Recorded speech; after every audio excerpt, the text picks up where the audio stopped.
ард түзөө үзүүлж байна.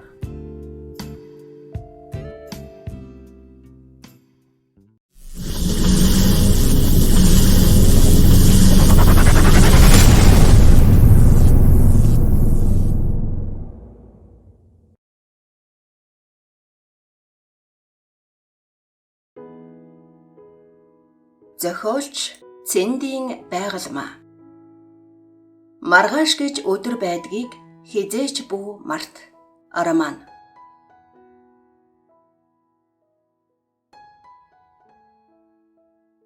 Наран туяа энхийг ирэхээр хэрхэн ярих талаараа бодон сууж байтал түүний араас цочтол нь хэн нэгэн тэврээд авахд өөрийн ирэхгүй дуу алдан огол харайвал энхээ сандран уучлаарай би чамайг цочоё гэж бодоогүй юм шүү.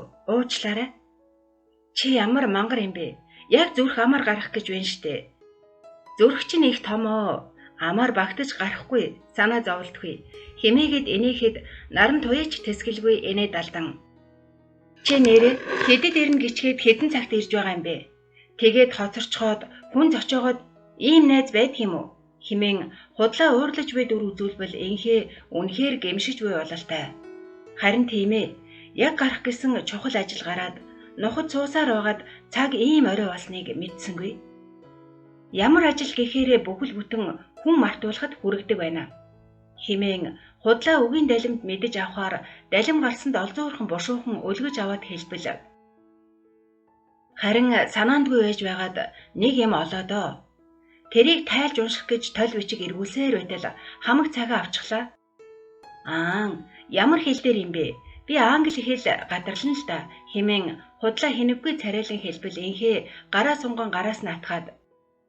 Чамд маш их баярлалаа. Найзан ч гэсэн англи хэлийг гадарлана. Гадарлан ч гэж англид сургууль төгсөөд ирсэн ухаантай. Герман хэлийг ч муухан гадарлана. Харин хятад хэлийг бол ёстой аач байхгүй юм байна. Нэрэн тийм штэ. Чиний хажууд ингэж хэлсэндээ ичиж байна. Мартчихж химээгээд доошоо харвал энхээ. Зүгээр дээ. Угаасаа бид ямар удаан уулзаж байгаа вш. Тэгээд ч би чамд энийг хэлж байхад чи их айсан байсан л да. Тийм ээ. За тэр яах вэ? Битгий муухай юм сануулад бай. Ингэж хамаг бүхнээ марттал ажил гарсныг бодоход их л чухал ажил байна да, тийм ээ? Найз нь чадах хэрээрээ туслахад бэлэн байна. Учир нь чи намайг нэг удаа аварсан. Би чамд өөртөө үлдмээргүй л байна. За ойлголоо. Дараа чиний тусалцаа гарвал би шууд хэлнэ. Энэ нэг их чухал юм биш ээ. За одоо ажил яриад яах вэ? Өлсөж байна. Сайхан хоол идцгээ хэмээн ярианы сэдвээ өөрчлөөд өмнөх менюгээ харан чи юу идэх вэ? Би сайхан шүлж уучхдгийн билүү? Хэмээн өөдөөс нь харан инээмсэглэвэл наран туяа эхний ажил нь бүтлгүй болсонд өөртөө уурн хүрэн харж шпагеттигээд би засаад ирий хэмээгээд бослоо. Наран туяа ариун цэврийн өрөөнд орон эрдэнийн утас руу залгуул тэрээр олон ч дуудуулсангүй утсаа авлаа. Эрдэнэ ахаа, би наран туяа байна. Бид дөнгөж сая уулзлаа.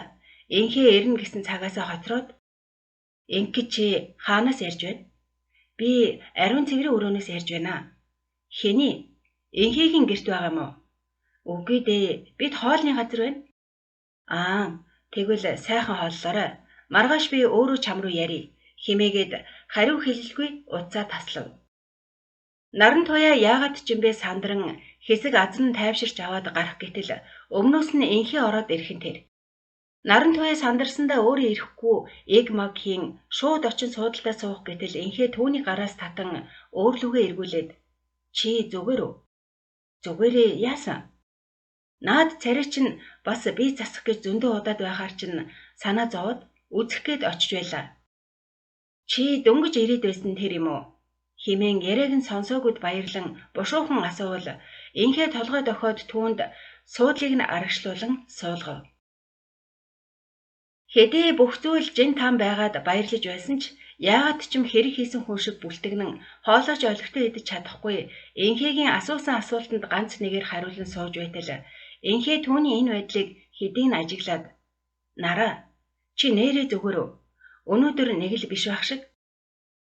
Тийм ээ, надад өнөөдөр маш их хүнд өдөр байлаа. Их ч ядарлаа. Дээрээс нь чи уулзна гिचгээд зөндөө удаа алга болоод Уучлаарай да. Яагаад тийм хүнд өдөр байв найз минь? Яах вэ?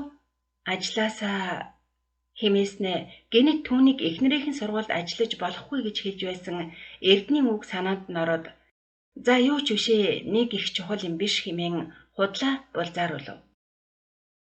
Ажил дээр чинь асуудал гарвуу?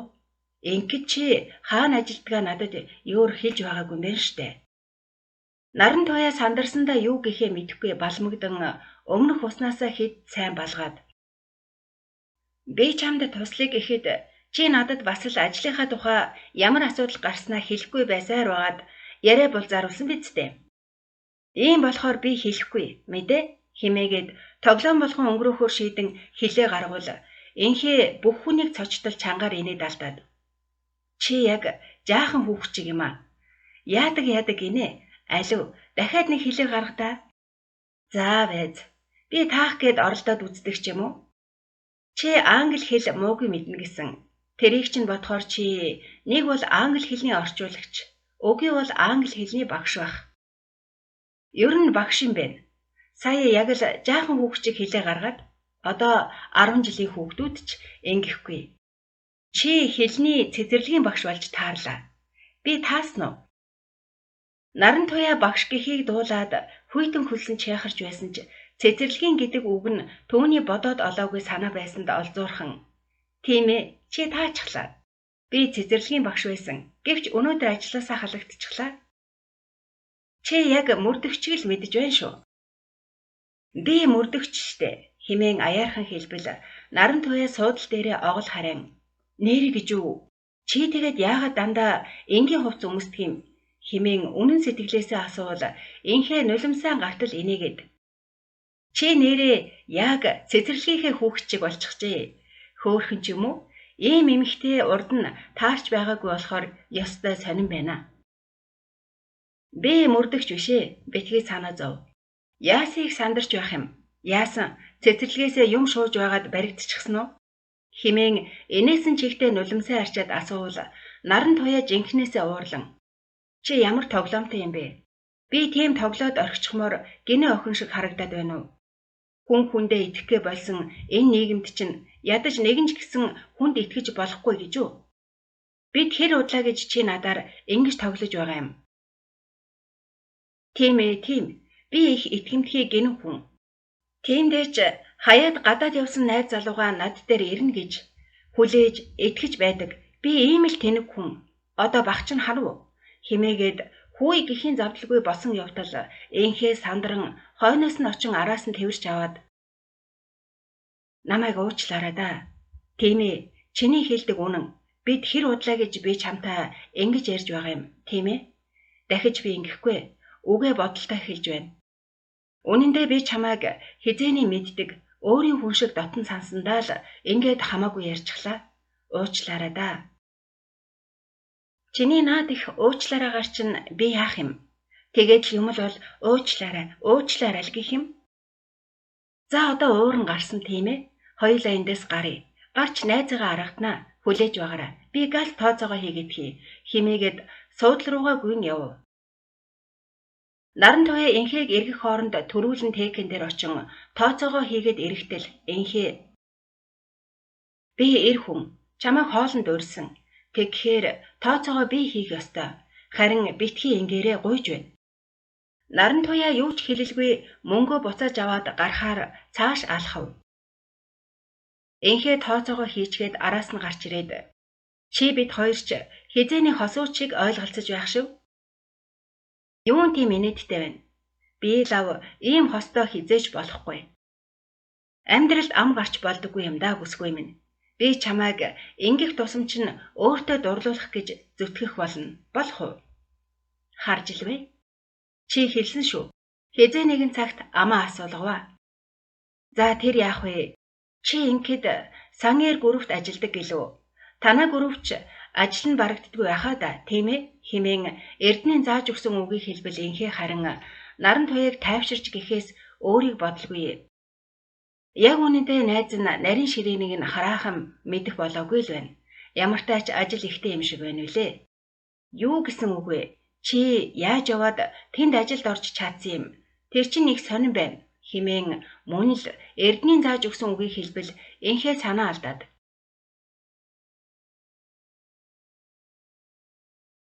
Тэнд байхад манай гэрийнхэн чи ирээд сан эр группт л ажилд орвол найдвартай гэдэг байсан юм л да. Уг нь би төвсийн ажилтан болно гэж их боддог байлаа. Гэвч Хуурай ахыхаа зөвлснөөр энэ группийг сонгосон. Хуурай ахаа тийм ээ, надад нэг Хуурай ах байдаг юм. Одоохондоо чи үүнээс цаашхыг мэдээд хэрэггүй. Яагаад? Чамд ямар ч хэрэггүй зүйл уйдгартай штэ.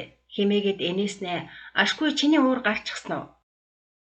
Би уурлаагүй штэ химээгээд инээвэл энхээ түүний хацрыг 2-3-аараа зөөлөн чимхээд чи нэрээ яг жаахан хүүхчиг их игдүүтэй хөөх юм а. Тэр шөнө би ямар азар чамтай таарч, ямар азар тэр хоёр залуу чамайг хоргоов. За яршиг да. Үнэндээ би сан эр группт ажилд орохыг үнэхээр хүсдэг. Даанч миний сачийг хүрдэггүй юм. Манайх ч шалгуур өндөртэй юм шиг байна лээ. Би аз болж Англид ерөнхийлөгчтэй танилцсан, тэнд байхад жижигхэн тус хүргэсэн болохоор ерөнхийлөгч намайг ажилд авсан. Чич азтай юм аа. Тэгэд чи яг юу хийдэг юм бэ? Химэн дахин асуудал энхээгийн утсан дуугарав. Энхээ дугаараа харснаа наран туяад хандан уучлаарай, манай Хуурай ах ярьж байна химээгээд түүнээс холдон явлаа.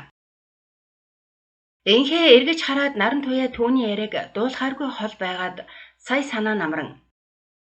Байна сайн байна уу шин ахаа? Би үргэлж сайн байдаг. Харин чи ямар байна да? Би ч муу адил сайн байгаа. Ерөнхийлөгчийн итгэлийг олж авах гээд л хамаг хүчээ шавхаж байна. Одоо болтол аваагүй байгаа хэрэг үү?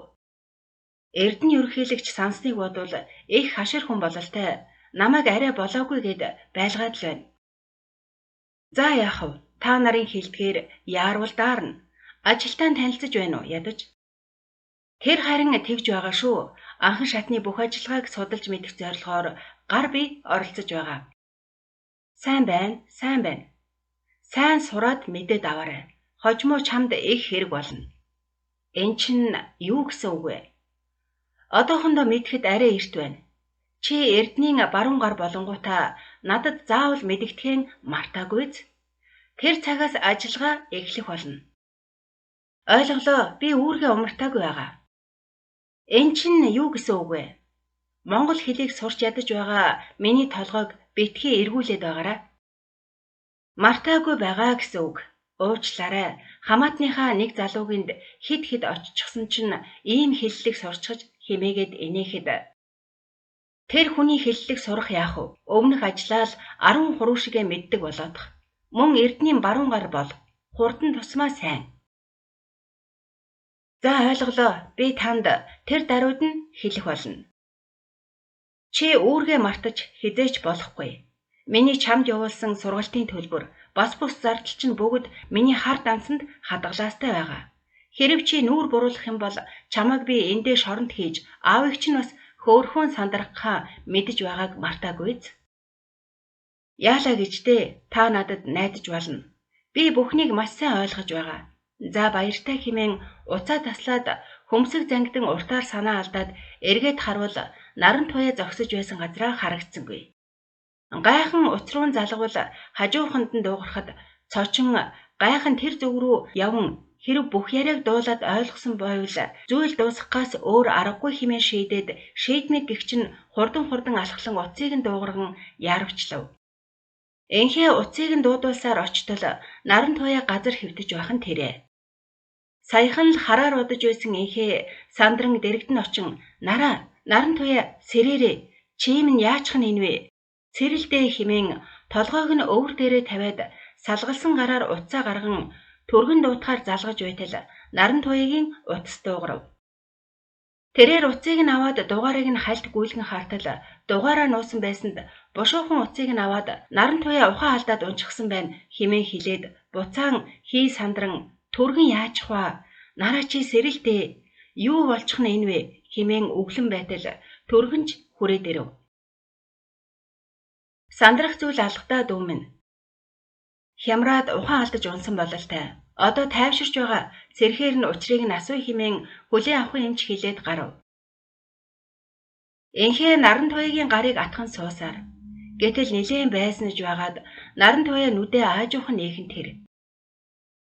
Чи зүгээр үү? Би хаана байна? Одоо айлтгүй чи эмнэлэгт байна? Мэдхгүй. Миний дотор муухай оргиод бөөлчхөр замаас гарan огиулж байтал гинэт толгой эргээд тэгээд цаашаа юу болсныг би санахгүй байна. Би уцаар ярьчхад эргээд хартал чи байхгүй байсан. Тэгээд би уц руу чин залгаж байгаад чамайг олон түргэн дуудлаа. Битгий хямраад бай. Эмч тэрнээс болсон гэсэн шүү. Сони юм да. Юундаа хямрахав дээ. Надад дахиж уурлаж болохгүй шүү. Харж байгаач. Надад уурлангуут дотор чинь хямраад чи даахгүй ухаан алдаж байгаад. Би чамайг жаахан хүүхчиг гэж зөв хэлжээ хэмээгээд энийхэд наран туяа энэмэр айдан. Би өвчтэй байна хүү. Битгий тоглоод байл да. За ойлголоо. Чи намайг их сандргалаа шүү. Чи өөрөө ямар удаа уцаар яриад алга болчихдаг юм бэ? Харин би гэтэл жижүүр эмч ороод ирэв. За эмэгтэй, би энэ яаж байна? Одоо зүгээр юм шиг байна. Урд нь ухаан алдаж байсан уу? Үгүй, анх удаага. Ямар учраас ухаан алдсан гэж бодож байна. Мэдхгүй, гэнтэл дотор муухай оргиод бөөлчих гэсэн юм гарахгүй байж байгаад гинэт толгой эргээд сонирн болчихсон. Танаас шинжилгээ авсан маргааш хариу нь гарна. Тэгэхээр чинь юунаас болж ухаан алдсныг тодруулнаа. За, баярлалаа. Сахиур нь шөндөө хараад хончих. Маргаашаас гайгүй бол тасагт шилжүүлнэ. Тгий. Даралт чинь 139 байна. Хэд байдаг вэ? Мэдхгүй, даралтаа үзүүлж үзээгүй. Болохгүй дээ. За ямар таач өнөөдөртөө тайван сайхан амраарай. Маргааш хариуг харж байгаад эмчилгээг чинь бичээ хэмээгээд гарав. Наран туяа эмчийг гарахад өөрийн ирэхгүй нүдэн анилдан тэгсгээд унтаад өгөв. Эрдэнэ наран туяа руу залгатал энхээ уцыг наван байна уу хэмээн сандран дуугарахад дуугарч амжаагүй байтал түүнийг ухаан алдсан гэхэн тэр. Завхарсан юм бэ? Яагаад ухаан алдчихв? Арай согтоод унчихсан байсныг нь энхээ ухаан алдаад унсан гэвүү. Ямар тааш тэр хоёр хамт байгаа юм байна. Учир нь олдох байгаа. Өөрөө ярихыг нь хүлээсэн дээр бололтой. Явж энэ энхээ гайгүй хүн чанартай нөхөр юм шиг байна.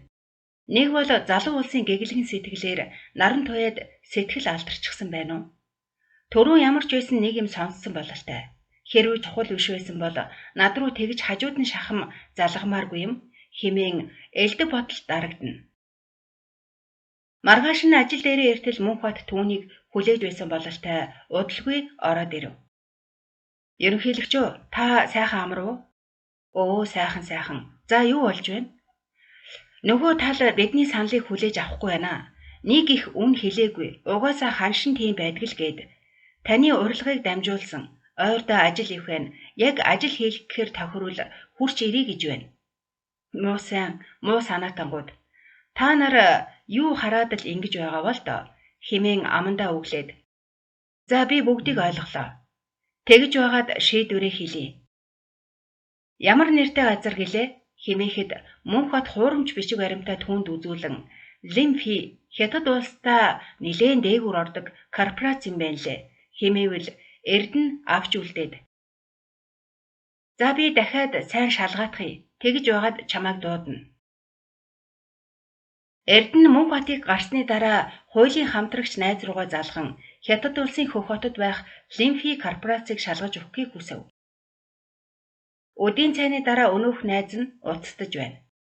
Эрдэнэ минь энэ корпорац дэндүү өв тэгшим гэж химээгээд инээхэд Эрдэнэ тэр чинь юу гэсэн үг вэ? Юу байх вэ? Ямар ч асуудалгүй. Хятад улстай нэлээд дээгүүр бичигддэг корпорац юм байна гэсэн үг. За баярлалаа. Тэгэхдээ энэ бол олонд тарсан мэдээллээрээ л ийм. Чамд тийм их хэрэгтэй юм бол би илүү мэдээлэл цуглуулад өгөхийг бодъё. Тийм бол маш сайн байна. Би чадах хэрээрээ олоод өгөхийг бодъё хэмээгээд утсаа таслав. Эрдэнэ харин аягны хариу өдөртөө, агтны хариу жилдээ гэж энд ямар ч үг байсан өмнөхөө мартаагүй л явдаг юм байна хэмээгээд сая нэг жаахан тайвшран төршлөгийн налан уртаар амьсгаа аван суулаа. Гэтэл төд удалгүй хаалга тогшин зөвшөөрөл авсаар Мөнхбат ороод ирэв. Ерөнхийлөгчөө баларх гээд байна яах вэ? Юу болов? Би сая дахиад Лимфи корпорацийн төлөөлөгчтэй ярин үнийн саналыг хэлтэл надад буулгадаггүй. Тэгэхээр нь би тэгвэл манай ерөнхийлөгчд хандаад наад үгээ бичээд явуул гэсэн энэ факс сая ирлээ. Эрдэнэ харвал хятад хэл дээр бичигдсэн байсанд Мөнхбатын өөдөөс харан юу гэж байна хэмээгээд өгвөл Мөнхбат өнөөх факсыг уншиж өгөв.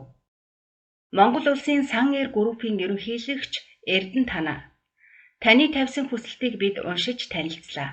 Таны санал болгосон үнийн санал дэндүү жишгээс доогуур байгаа тул бид хүлээж авч чадахгүй. Иймд та нэг бол бидний хэлсэн саналыг зөвшөөрөх, үгүй бол бид тантай гэрээ байгуулахгүй болохыг албан ёсоор мэдэгдэж байна. Бүгд найрамдах хятад ард улс Лимфи корпорацийн гүйцэтгэх захирал Хуаду. Эрдэнэ юу ч хэлэлгүй тухаараа харан өмнөхөө ширтэн бодолд арагдан сууна. Мөнхбат хэсэг хардснаж байгаад ерөнхийлөгчөө би юу гэж хариу бичих вэ? Эрдэнэ харин чимээгүй суун нүдэн анин арын түшлийн налан хуруугаараа өмнөх ширээгээ тогшин байснаа Мөнхбатыг хоолоогоо засахад сая бодож дуусах бололтой шийдмэг гихчин бие цэглэл суугаад. Миний хэлэх үгийг бичээд тэр чигт нь явуул. Би саналыг уншиж танилцсан бодсны эцэст дараах шийдвэрийг гаргаж байна. Манай сан эр групп Тана корпорацтай хамтран ажиллахаас татгалзаж байна. Ерөнхийлөгчөө та яаж байгаа юм бэ? Ингэж болохгүй штэ хэмээн Мөнхбат сандран асуувал Эрдэнэ харин өөдөөс нь инээмсэглээд яагаад болохгүй гэж.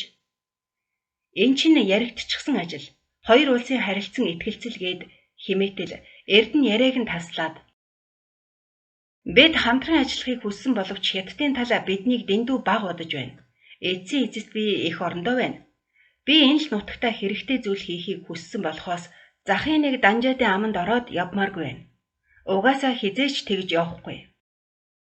Тэгэхдээ та сайн бодоод үзвэл яасан юм ерөнхийлөгчөө?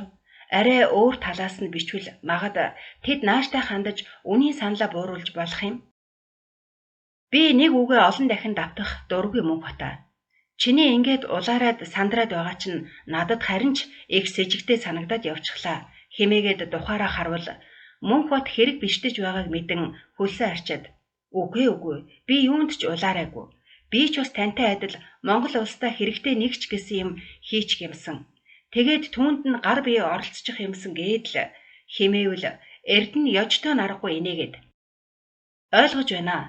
Энэ ажлыг хийхээ болчихвол чи эргээд бусдтай адилхан болох учраас чи өмнөх ажлаа сайн хийж бай. Удахгүй чамд бүрч их ажил гарч ирнэ.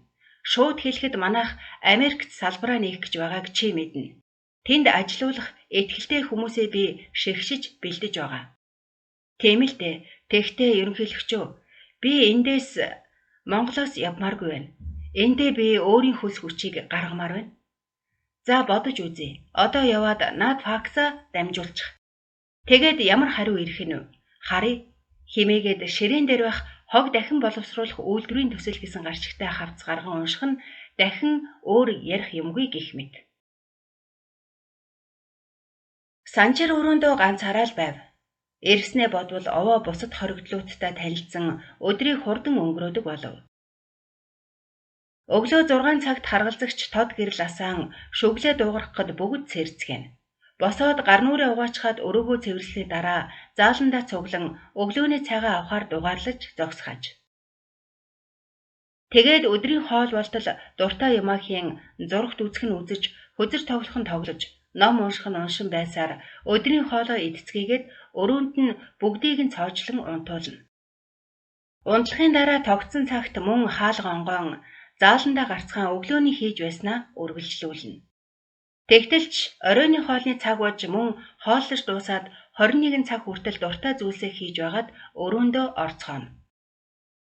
Өдөр бүр нэгэн хэвийн энэ байдал угаасаа сураагүй, үзээчгүй санчирт там шиг байж ядуулна. Нэг өдөр санчир өдрийн хоолоо идэж байтал тэдний ширээнд суух тэдэн дундаа л Ахмад Даниэл гэх хүн санчраас Монгол улсын тухай асууж гарав. Монгол улс гэж хаана байдаг юм? Хоёр их гүрний дунд байдаг юм аа. Орос улс гэж мэдэх үү? За, Хятад улс гэж мэдэх үү? Мэдлгүй яадаг юм. Тэр хоёр улсын дунд нь байдаг юм да. Танах тэгвэл Аз уу Европ уу? Аз. Чи уншиж бичиж чадах уу? Юу яриад байгаа юм? Чадлагүй яадгийг. Манай Монголд уншиж бичиж чадахгүй хүн нэг ч байхгүй. Тийм үү? Та нар юу иддэг вэ? Хүн юм чинь хүний иддэг бүхэл юмыг идэн штэ. Танайд хамгийн их иддэг хүнс юу вэ? Мах. Маха юуны мах идэх вэ? Сармагчингийн мах иддэг үү? За балаарад вэ. Тэрийг чинь хятадууд л иддэг юм байгаа үз. Монголчууд бол мал иддэг юм. Монгол маха ямар их санаж байна. Тийм үү? Чи ямар малын маханд дуртай вэ? Химэн асуухад Санчир тэсгэлгүй нулимсаа гартал инээд алдснаа тогломоор санагдаад би бүх малын маханд дуртай. Тэр тусмаа хоньны хошног ямар гоё амттай гэж бодно гэхэд хажууд нь сууж байсан нь огход Санчир манай аа бол адууны маханд дуртай. Паах заваа юм бэ. Тэгээд малын бүх юмыг иддэг хэрэггүй. Тэгэлгүй яах вэ? Хаях юм нэгч байдаггүй. Хоньны толгойч бас янзтай гоё амттай шүү гэхэд хажууд нь сууж байсан залуу огсноо босоод явчихв. Гэтэл Даниэлч мөн ярман дахин юм асуусангүй. Санчир ойртоо ингэж үнэн голоосоо инээгүүрээ инээн бүрч цаашлуулмар санагдан таргууны тухай, айргны тухай гэд өөрийн мэдэх хэрээрээ ярьж өгтөл Даниэл гинэт тэгвэл та нар юунд амьдардаг вэ гэхин тэр. Санчир уурлан та нар шиг байшинд амьдардаг. Чи намайг нэг эрт дээр үеийн хүн хүрээд ирчихсэн манай Монгол улс нийгэм хөгжлөөс тасарчихсан харанхуй бүдүүлэг улс шиг л юм бодоод байх юм. Тийм биш мэдээ. Та нар хаана унтаж, юу өмсөж, юу идэж ууж байна. Бид яг адилхан хэмээгээд босон яв. Саяхан л шоолон нулимсаа гартал инээж байсан тэрээр одоо бол уур нь хурч тэдэнтэй хамт байж юм ярихаас ч дургүй хүрэн харгалзагчид хэлэн өрөөндөө орон уншиж буй номоо дэлгэн хэвтлээ. Мөнхөд өрөөндөө орон шин овогтод эрдний үгийг яаж хэлэхээ мэдэхгүй байснаа шин овогт өөрөөс нь факс эрхийг хүлээж байгааг санан нэгэнтээ санаа алдснаа эрдний бичснийг тэр жигт нь явуулав. Шин овогт өрөөндөө наас цааш холхон. Муу нохой юу гинэ? Үнэ буулга гин шүү. Түй энэ мөнхөд юу хийсэн хүн бэ? Биднийг тэр нохойд итгэл төрүүлэхээр танилцуулаагүй юм болов? Ямар тач одоо ирэх үгийг нь харъя. Ямар удаж байна. Нэгэнт шийдвэрээ гаргачихсан юм бол ингэж удмааргүй юм. Уг нь овоо ихэм зулгааж эрдэн нохойг нилээн шавхаж байгаад буулгаж авах төсөл юмсан хэмээн бодон байтал факс ирж байгаад уулдахад бушуухан очиж аван уншаад хуудас цаасанд хамаг уураа гаргах гэсэн мэт базан газар шидээд муу нохойн гүлэг чийч эзнийхээ хондлог хазлаад хэмээн хараагаад сандал дээрээ хамаг тамирн алдарсан аятай лагхийн суун гартаа байнга эргүүлдэг шоогоо хурдан эргүүлэн тамхи асаах гэтэл гарын салгалан байсанд босон хундаг виски аяглан нэг амьсгаагаар уугаад тамхи асаан буудан дээрээ арагшаа налан тайвширхаар суулаа.